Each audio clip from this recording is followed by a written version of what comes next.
തങ്ങളെ കൽബിലൊന്ന് കണ്ടു നോക്ക്. അവിടുത്തെ നടത്തം എങ്ങനെയൊന്ന് ആലോചിച്ചു നോക്ക്. അവിടുത്തെ ഇരുത്തം എങ്ങനെയൊന്ന് ആലോചിച്ചു നോക്ക്. ആയിഷ ഉമ്മ റളിയല്ലാഹു അൻഹ പറയാണ്, അവിടുത്തെ ഓരോ ചുവടും കന്നഹു യഖ്ലഉ റിജ്ല വയളഉഹാ, അവിടുന്ന് ഓരോ ചുവടും നല്ല ചടുലമായ വെപ്പുകളാണ്. അവിടുത്തെ കൈവെള്ള എങ്ങനെയെന്ന് നോക്ക്. അതാ പ്രകാശം പൊഴിക്കുന്ന കൈവെള്ളയാണ്. അവിടുത്തെ കൺകോണുകളൊന്ന് ആലോചിച്ചു നോക്ക്. നല്ല സൗന്ദര്യമുള്ള ഇമകളാണ്, സൗന്ദര്യമുള്ള നേത്രങ്ങളാണ്. അവിടുത്തെ മാറിടം വിശാലമാണ്. അവിടുത്തെ ശരീരം മുഴുവനും രോമാവൃതമല്ല. എന്നാൽ അവിടുത്തെ മാറിടത്തിൽ നിന്ന് പൊക്കിൾ വരെ ചെറിയൊരു രോമത്തിന്റെ വരിയുണ്ട്. അവിടുന്ന് അധികം നീണ്ടവരല്ല, അധികം കുറിയവരല്ല. പക്ഷേ സദസ്സിലിരുന്നാൽ എപ്പോഴും തങ്ങളുടെ ശിരസ്സു തന്നെ ഉയർന്നത്. അവിടുന്ന് നടക്കുന്നത് കണ്ടാൽ അതാ ഒരു ഉയർച്ചയിൽ നിന്ന് ഇറങ്ങി വരുന്നത് പോലെയാണ്.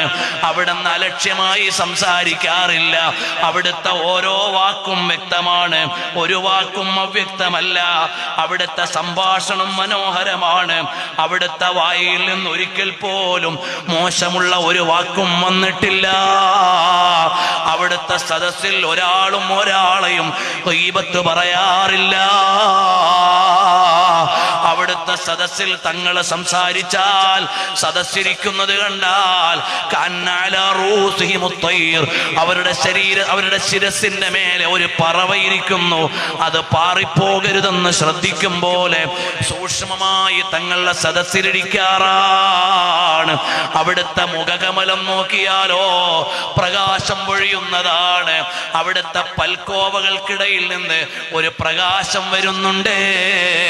അവിടുത്തെ തുപ്പുനീരിന് സുഗന്ധമാണ്, അവിടുത്തെ വിയർപ്പിന് സുഗന്ധമാണ്.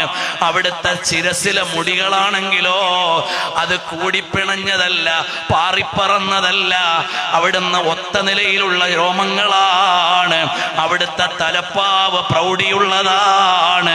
ഇടയ്ക്കിടെ എണ്ണയിടാറുണ്ട്, ശേഷം ഒരു തൂവാല കൊണ്ട് ശിരസിൽ മറയ്ക്കാറുണ്ട്.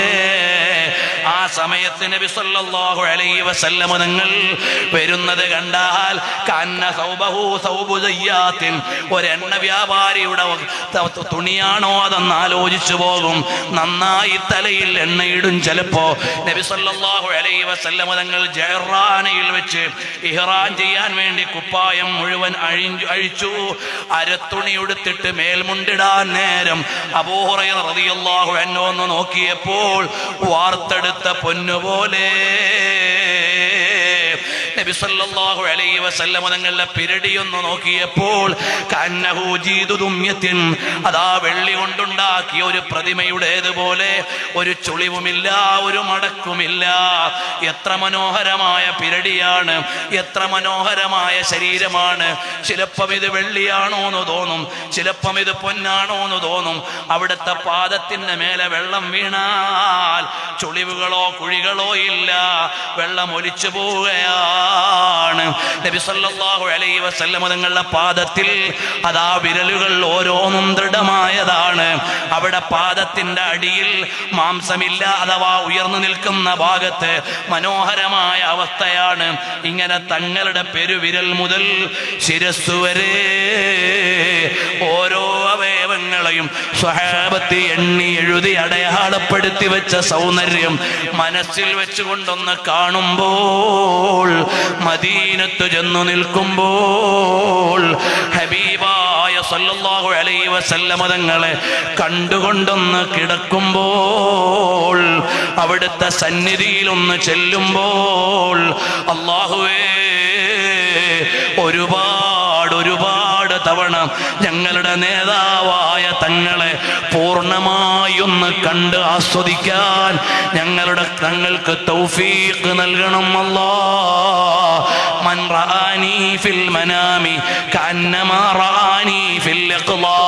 ഉണർവിൽ കണ്ട, ഉറക്കിൽ കണ്ടാൽ ഉണർവിൽ കണ്ടതുപോലെ മൻ റആനി ഫഖദ് റആനി, എന്നെ കണ്ടാൽ അത് ഞാൻ തന്നെയാണ്. ലാ യതമസ്സലു ശൈത്വാനു ബി, എന്റെ രൂപത്തിൽ പിശാച് വരുന്നതല്ല. ആ ഹബീബായ സല്ലല്ലാഹു അലൈഹി വസല്ലമ തങ്ങളെ ഒരു തവണയൊന്ന് കാണണ്ടേ മുഅ്മിനീങ്ങളെ? ഈ സാദാത്തീങ്ങളുടെ സാന്നിധ്യത്തിൽ, ആലിമീങ്ങളുടെ സാന്നിധ്യത്തിൽ, മുത്തഅല്ലിമീങ്ങളുള്ള ഒരു സദസ്സിൽ, ഒരുപാട് സൽക്കർമ്മങ്ങൾ പറഞ്ഞ ഈ സദസ്സിൽ അല്ലാഹുവോട് ദുആ ചെയ്ത് നമുക്ക് വാങ്ങാനുള്ള ഒരു സമ്മാനം ഹബീബായ സല്ലല്ലാഹു അലൈഹി വസല്ലമ തങ്ങളെ ഒന്ന് കാണണം, അവിടുത്തെ കാഴ്ചയൊന്നു ലഭിക്കണം, ഒരുപാട് തവണയൊന്നു മദീനയിലെത്തണം.